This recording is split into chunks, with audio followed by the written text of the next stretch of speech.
ನಿನ್ನ ಅಂಗಳದೊಳಗೆ ಹಿಡಿಯನ್ನಗಾಕೋ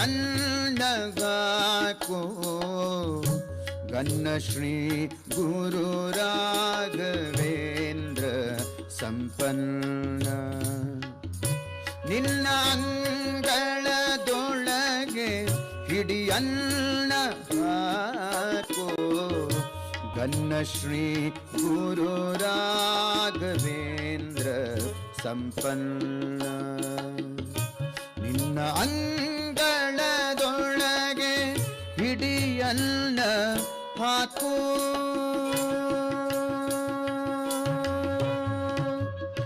ವರುಷ ವರುಷಕ್ಕೆ ನಿನ್ನ ದರುಶನವದಯ ಮಾಡೋ ದುರಿತನಾಶನಗೈದು ಪರಿಶುದ್ಧಗೊಳಿಸೋ.